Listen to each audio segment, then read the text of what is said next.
아름답고 복된 교회 성도 여러분, 오늘 수요 강의 시간입니다. 오늘 창세기 강의 23번째 아담을 향한 하나님의 판결입니다. 창세기 3장 16절로 20절의 말씀을 가지고 말씀을 증거하도록 하겠습니다. 지난주는 뱀의 죄악, 즉 사단의 죄악에 대한 하나님의 판결을 살펴보았습니다. 죄는 반드시 심판하시는 하나님의 공의에 그가 받은 심판은 저주였습니다. 죄를 짓게 하는 죄가 아주 무서운 죄지요. 남을 넘어뜨리고 하나님에 대한 믿음을 실족하게 하고 하나님 말씀을 거역하게 만드는 죄의 형벌은 아주 무섭습니다. 뱀은 저주를 받아 배로 다니고 살아있는 동안 흙을 먹고 살면서 종신토록 저주를 받으며 살도록 판결이 되었습니다. 혐오와 경멸의 대상이 되고 따돌림과 먼지나 먹는 아주 하찮은 존재로 모든 피조물들이 가까이 하기 싫은 저주를 받았습니다. 그리고 여자 원수가 되게 하고 여자의 후손인 교회와 예수 그리스도와 원수가 될 것이며 여자의 후손으로부터 머리를 상하게 될 것입니다. 예수 그리스도의 십자가로 영원한 멸망을 받을 심판을 예고한 것이었습니다. 오늘은 에덴 동산에서의 죄인에 대한 하나님의 최초의 판결 중 아담과 하와에 대한 판결입니다. 먼저 최초로 뱀의 유혹에 넘어간 여자가 받을 또 하나의 심판은 임신하는 고통입니다. 처음에 하나님께서 사람에게 복을 주어서 땅을 다스리고 정복하고 충만하게 하시려고 생산의 복을 주셨습니다. 범죄하지 않은 다른 동물들을 보면 이 약속의 말씀이 창세에 이르러 지금까지 계속되고 있는 것을 볼 수가 있습니다. 예를 들어 물고기들을 한번 보세요. 한 마리가 수천, 수만의 알을 낳지요. 그리고 고깃대를 이루잖아요. 그런데 가만히 보면 이 물고기들에게 해산의 고통이 있던가요? 전혀 없지요. 다른 동물의 생산 과정, 이 해산 과정도 비슷합니다. 단번에 쑥 나오는 것을 볼 수 있어요. 보기에 참 쉬워 보입니다. 아마 사람도 처음엔 이렇게 쉽고 순조롭게 해산하도록 되어 있었을 것입니다. 그런데 아담과 하와의 범죄로 해산의 고통을 갖게 되었습니다. 이것이 하와가 범죄하여 받은 형벌입니다. 여기 해산의 고통에 수고하다라는 말이 첨가되지요. 이 수고라는 말이 상처, 아픔, 고통이란 뜻인데요. 이 말은 원래 그릇이란 말에서 나왔다고 합니다. 그런데 그릇은 그릇인데 깨어진 그릇을 말합니다. 박이라고 하지요. 그래서 수고하다는 말은 질그릇 깨어질 때 오는 그 아픔, 질그릇 깨어지듯이 오는 아픔이란 뜻을 가지고 있습니다. 해산의 고통이 이만큼 심하다는 뜻입니다. 현대에 와서야 임산부의 고통을 덜어주기 위해서 촉진제나 진통제를 주어서 자연 분만보다는 훨씬 수월하게 해산을 돕지만 옛날 우리 어머니 시절에는 그때까지만 해도 애 낳다가 돌아가시는 분이 많았습니다. 한두 시간 진통이 아니었죠. 하루 이틀 진통 속에 애를 쓰시다가 겨우 아기만 낳고는 탈진해서 죽는 경우도 있었습니다. 그 고통의 소리가 그릇 깨어질 때 나는 날카로운 비명 같아 듣는 사람마저 다 애간장이 끓었지요. 엄마는 자식이 자식을 낳는 모습을 보며 그냥 곁에 서서 엉엉 울었습니다. 달리 도울 방법도 없었는데 고통스러워 울부짖는 여식을 보니 마음이 다 찢어지는 동병상련을 겪었던 것입니다. 다 죄의 결과입니다. 하와가 받은 형벌이었습니다. 수고하며 겪어야 하는 여인의 해산의 고통이죠. 아마 하와는 이 해산의 고통을 통해 자신의 죄를 통회하고 자복했을 것입니다. 아주 통곡했을 거예요. 주여, 제가 죄를 지었나이다. 저를 용서하여 주옵소서. 이렇게 말이죠. 그러고 보면 여러분, 죄인이 죄악을 깨닫는 것은 복입니다. 왜냐하면 죄를 지었는데요. 죄인 줄 모르면 결국 회개할 수가 없거든요. 또 회개하지 않으면 그 죄는 용서받을 수 없고요. 또 용서받지 못한 죄에 대해서는 반드시 형벌이 따릅니다. 이것이 하나님의 공의로운 판결이지요. 이렇게 해서라도 하나님 말씀을 어기고 불순종한 죄, 하나님 말씀보다 더 다른 피조물의 말을 더 신뢰한 죄, 피조물의 자리에서 벗어나 하나님과 같이 되려 했던 교만의 죄, 자기만 죄를 짓지 않고 다른 사람을 죄로 끌어들여 함께 공범이 되게 한 죄, 죄를 짓고도 남편과 뱀과 심지어 하나님에게까지 그 책임을 돌리려 한 죄는 철저히 회개하고 회개해야만 합니다. 아마 해산의 긴 고통이 이런 이 죄를 회개하는 긴 시간을 의미하는 것이 아닌지 모르겠습니다. 여자가 받은 또 하나의 심판은요, 남편을 원하고 남편의 다스림을 받는 형벌이라 합니다. 원한다는 말이 사모한다는 뜻입니다. 여자가 남자를 사모하게 되었습니다. 그런데 이 말을 공동번역이라는 성경책에는 아주 실감나고 재미있게 표현했는데 한번 들어보세요. 여자에게 이렇게 말씀하셨다. 너는 아기를 낳을 때 몹시 고생하리라. 고생하지 않고는 아기를 낳지 못하리라. 남편을 마음대로 주무르고 싶겠지만 도리어 남편의 손아귀에 들리라. 재밌지요? 원래 하나님께서 여자를 창조하실 때 남자의 갈비뼈로 만들었다고 했지요. 뼈 중에 뼈라. 흙으로 만든 아담보다는 재질이 워낙 튼튼하고 워낙 강합니다. 더 오래 삽니다. 그래서 하와가 아담에게 선악을 알게 하는 나무를 먹자고 했을 때 아담이 아마 꼼짝 못하고 시키는 대로 했을 것입니다. 안 그랬다가는 뼈도 못 추렸겠지요. 흙이 뼈를 당하겠어요. 그런데 하와가 범죄한 이후에는 상황이 확 달라졌습니다. 이제 남자를 부리고 주무르고 싶어도 제대로 부리고 주무르지 못하게 되었습니다. 오히려 남자의 다스림을 받게 되니 자존심이 상하고 상처가 더 커졌습니다. 여자가 남자로부터 상처를 많이 받는 이유가 이래서 아닐까요? 그러니 상대적으로 그 상처로 인한 불만을 바가지로 긁는 것이 같고요. 근데 요즘에 보면 다시 태초의 그 원래의 모습으로 돌아가는 것이 아닌가 하는 생각이 들어요. 왜냐하면요. 예수님께서 오셔서 그 모든 이 하와의 저주, 여자가 받을 저주를 다 십자가에 못 박고 용서하셨기 때문에 다시 처음으로 돌아가는 것은 아닌가라는 생각이 들기도 합니다. 그래서 아마 여자들이 이런 복음 때문에 예수님을 더 잘 믿는 것은 아닐까요? 어쨌든 여자에게는 복음이었습니다. 처음에 창조하셨던 뼈처럼 강한 여성으로 돌아가게 하시니 말입니다. 그래서 그런지 요즘 남편들이 이유 없이 많이 맞는다는데 아내 보고 어디 갔다 왔느냐 물으면 그냥 맞는다고 묻지마 폭력을 당한다고 하네요. 여성 여러분 맞습니까? 그것도 아이들 다 커서 시집장가 다 보낸 60대 이후의 여성에는 절대 물으면 안 되는 질문이 어디 갔다 왔습니까? 라고 하지요. 어쨌든 사모하는 이에게 자기 마음껏 주무르고 싶은데 오히려 손아귀에 들어서 다스림을 받고 이 상처난 가슴에 흙과 같은 남자를 구박하고 바가지를 긁으면 어떻게 될까요? 그 결과가 무엇일까요? 또 다른 보복폭력이거나 아내에게 사랑받지 못하기 때문에 다른 여성에게로의 외도가 나타나고 이 정도가 아니더라도 평생 원수로 사는 경우가 생기는 거예요. 요즘 가장 심각한 여성에 대한 형벌이 뉴스에 자주 나옵니다. 아프가니스탄 여성 탄압이죠. 인권 말살입니다. 여성은 인권이 없다 하지요. 이 말은 여성은 인간이 아니다라는 말인데 아주 서슴없이 대놓고 방송에 대놓고까지 하더라고요. 구타하고 폭력하고 심지어 살인까지 하며 무자비하게 여성을 대합니다. 물론 극단적이고 비정상적인 그들의 종교 신념에서 나왔다고 하지만 죄의 결과가 이렇게 무서울 수가 있을까요?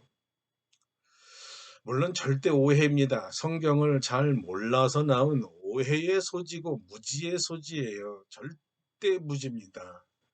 성경은 남성과 여성의 차등이 없어요. 평등합니다. 동등합니다. 둘 다 하나님의 형상을 닮은 하나님의 자녀입니다. 그리고 서로가 서로를 위한 배필로서 하나님이 창조하셨지요. 그런데요, 죄가 이 모든 것을 깨트려 버렸어요. 망쳐놓아 버렸죠. 자, 그렇다면 이제 남자에게 주신 하나님의 판결로 돌아가 보겠습니다. 남자에게는 어떤 판결을 내리셨을까요? 땅이 저주를 받고 너는 내 평생에 수고하여야 그 소산을 받으리라 했습니다. 남자는 저주받은 땅을 갈아야만 살도록 심판을 받았습니다. 지난번에 저주를 받는다는 말 함께 공부했지요. 자, 회상에 보면 그 뜻은 마력으로 제지하다, 주문을 걸어 묶다라는 뜻인데요. 결과적으로 멀리하다, 가까이 오지 못하게 하다, 금지하다, 멀리함을 당하다 또는 파문당하다라는 뜻이었습니다. 이 저주라는 말과 땅이 합쳐지면요, 땅이 생산을 제대로 하지 못하고 제대로 먹지 못하도록 열매 맺기를 거부한다라는 뜻입니다. 그래서 제대로 땅을 가꾸고 다스리지 않으면 먹거리를 만들어낼 수가 없어요. 그러니까 수고하지 않으면 소산이 없다는 뜻입니다. 먹거리 얻지 못해요. 여러분 농사 지어본 분 다 아시는 것이요. 오곡백과와 푸른 채소를 다 하나님께서 땅을 통해서 주시지만요. 잠시라도 이 땅을 돌보지 않으면요. 곧바로 못 먹을 털이 이 풀이 납니다. 뒤돌아서면 풀이 나요. 그 풀은 성경에서 말하길 엉겅퀴 또는 가시덤불이라고 했지요. 못 먹을 거예요. 몹쓸 것들이에요. 농기계가 발달되지 않은 시절엔 이 안악이 풀 뜯다가 허리가 휜다고까지 했어요. 하루 종일 손으로 풀만 뽑기 때문이죠. 땅이 저주를 받아서 심지도 않을 못 먹을 풀들이 나오는 것입니다. 이 잡초들은 생명력이 얼마나 강하고 질긴지요. 비료도 안 하는데 사람보다 더 쑥쑥 크고요.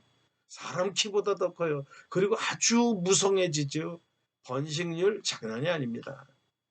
홍수가 와도 살아있고요. 가뭄에도 잘 견디요. 벌레도 안 생깁니다. 이 사람이 손수 빼내지 않은 한 절대 죽지 않아요. 그러니까 농부의 수부거가 이만저만이 아닌 거지요. 여기 남자의 수고는 여자의 해산의 수고라는 말과 그 뜻이 좀 다릅니다. 여자의 수고는 그릇이 깨어지는 아픔이라 배웠지만 남자의 수고는 노동을 통한 아픔입니다. 뼈가 부서지도록 노역을 해야 생산할 수 있는 고통입니다. 그래서 그런지 남자는 하루 종일 일하고 종신토록 일만 합니다. 일한 열매는 여지없이 여자가 먹습니다. 여자는 남자가 다스리지만 결국 남자를 다스리는 사람은 여자입니다. 남자가 여자를 위해서 일하거든요. 그러니 아이러니컬하게도요. 여자는 자기를 위해 일해줄 남자를 원하고요. 사모하게 되는 것이지요. 남자의 노역은 땀을 흘려야 소사를 먹을 수 있습니다. 그렇지 않으면 땅이 가시덤불과 엉겅퀴를 내기 때문입니다. 언제까지 일해야 될까요? 흙으로 돌아갈 때까지입니다. 종신토록 평생토록 일해야 합니다. 땀 흘려 일해야 됩니다. 땀 흘리지 않고 일하지 않으면 가시덤불과 엉겅퀴가 나니까요. 가시덤불은 저주와 황폐를 상징하고요. 그리고 참된 삶의 장애물을 말합니다. 일하지 않는데 저절로 땅이 좋은 열매를 주지 않습니다. 가만히 누워 있는데 저절로 누군가 먹여주지 않습니다. 일 안 하면 오히려 땅은 황폐해지고요. 어려운 일들이 너무 많이 생깁니다. 일하지 않으면 가시처럼 우리의 삶을 찌르는 아픔과 같은 것들이 생겨요. 그래도 땅이 가시처럼 찌르는 고통은 좀 낫습니다. 고통 중에 최고의 고통은요. 정말 아이러니컬하게도요. 여자가 가시로 변할 때 옆구리를 찌르는 고통이 이 고통에 비하면 어쩌면 가시덤불 고통은 고통이 아니라고도 할 수 있어요. 그래서 남자는 밖에 나가 오히려 일만 하는 거죠. 일하지 않고 집에서 빈둥빈둥 놀면 좋을 것 같은데요. 일을 안 하면 그렇게 기쁨을 주던 집안에 있던 아내가 가시덤불과 엉겅퀴로 변하거든요.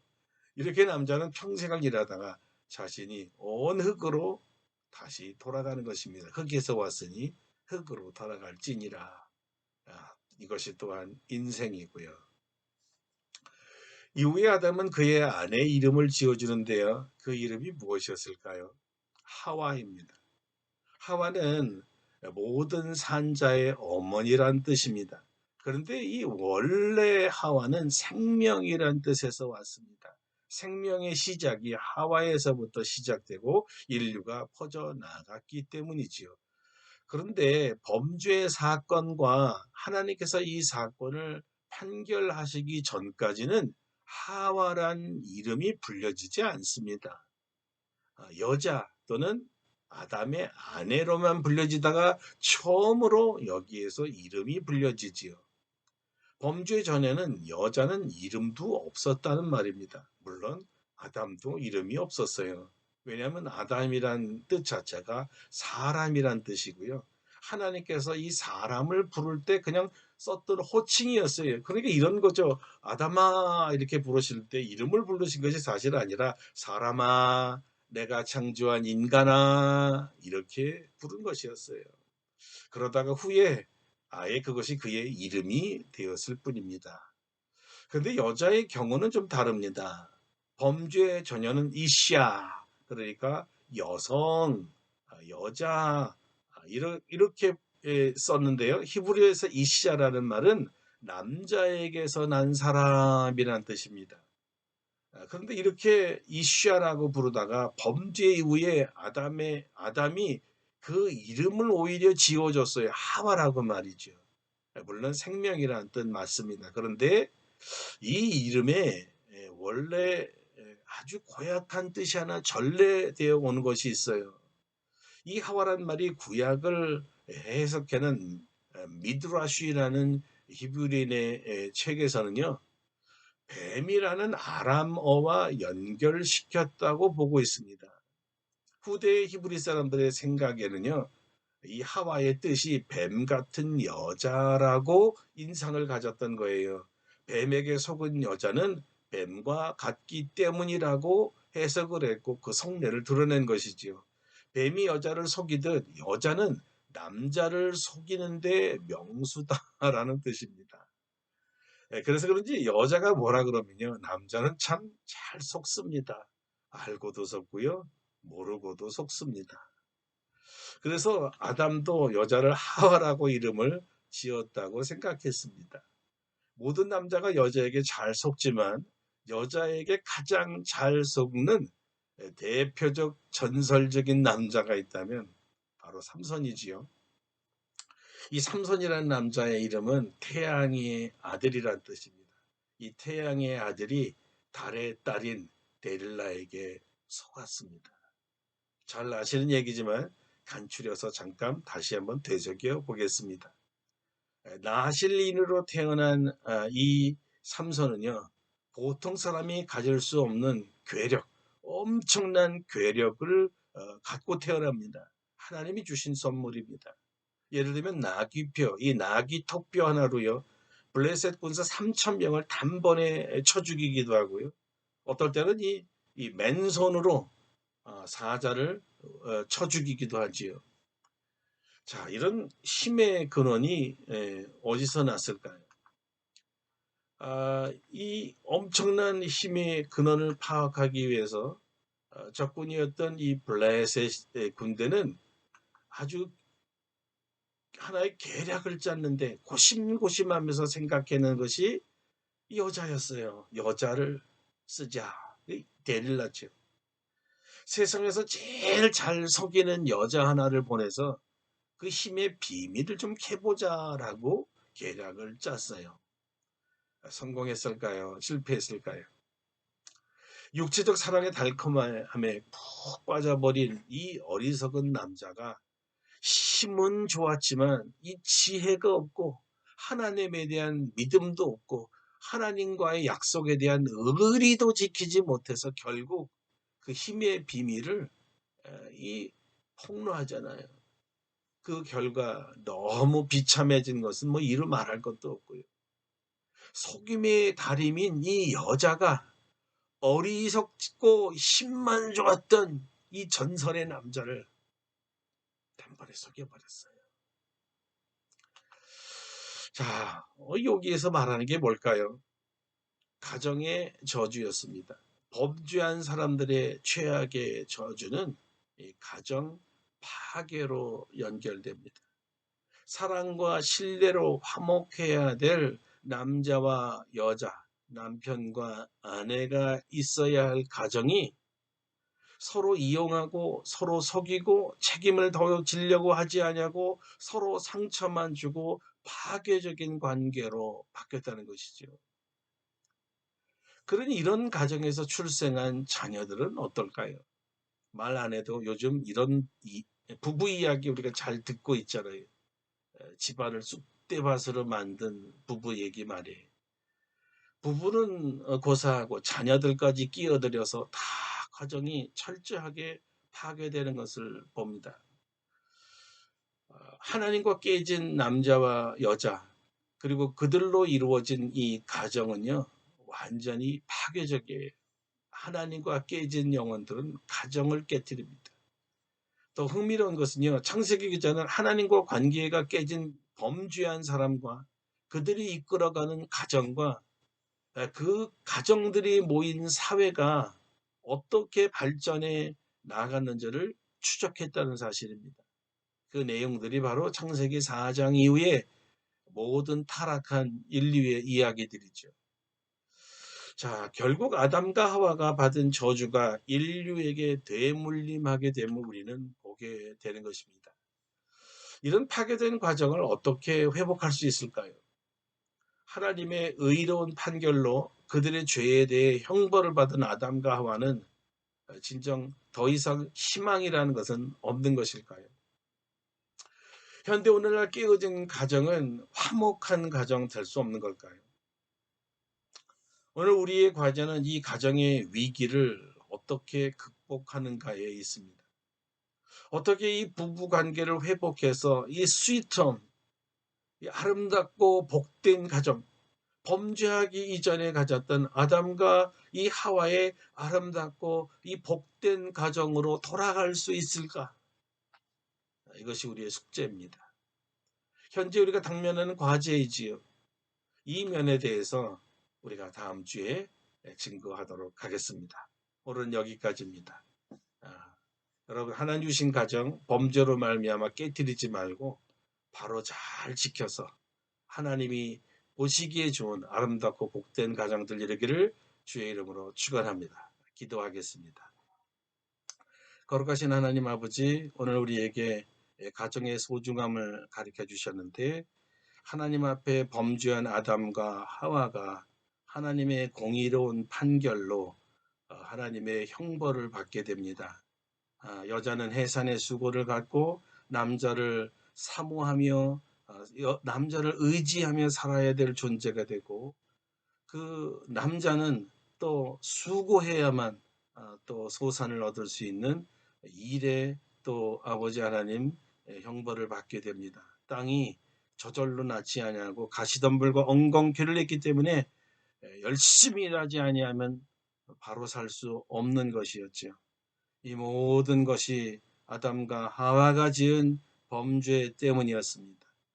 이 모든 죄가 더 이상 되물림되지 아니하고 파괴된 부모로부터 파괴된 자녀들이 나오지 않게 하기 위하여 철저하게 우리가 회개하고 다시 하나님의 말씀으로 돌아가 하나님에게 철저하게 순종하는 가정이 되어 하나님이 복 주시는 아름다운 가정 되기를 원합니다. 예수 그리스도를 통한 이 가정의 구원에 대해서 알려주시고 가정에 복음이 선포되도록 역사하여 주셔서 행복한 부부, 사랑이 넘치는 부부, 그 사랑과 행복을 보고 배우고 자라 그대로 행복이 유전되는 자녀선들이 되도록 가정들마다 축복하여 주시옵소서. 예수 그리스도의 이름으로 감사 기도드립니다. 아멘. 예, 사랑하는 성도 여러분, 오늘 수요 예배 마치겠습니다. 우리 오늘 특별히 가정, 하나님이 복 주시는 아름다운 가정, 믿음의 가정, 서로 사랑하는 가정 되기 위해서 기도하시고요. 우리 자녀선들이 부모의 믿음과 사랑을 배워서 대대로 아름답고 복된 가정, 하나님을 경외하는 가정으로 이어지도록 기도해 주시기를 바랍니다. 이제 다시 금요일 날 성경 공부가 시작됐습니다. 바이블 프로젝트 로마서 두 번째 시간 많이 참여하고 은혜 받을 수 있도록 기도해 주시고요.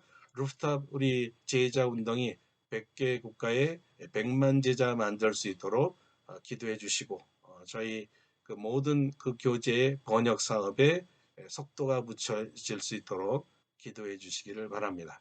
그러면 우리 주일날 뵙겠습니다. 평안하십시오.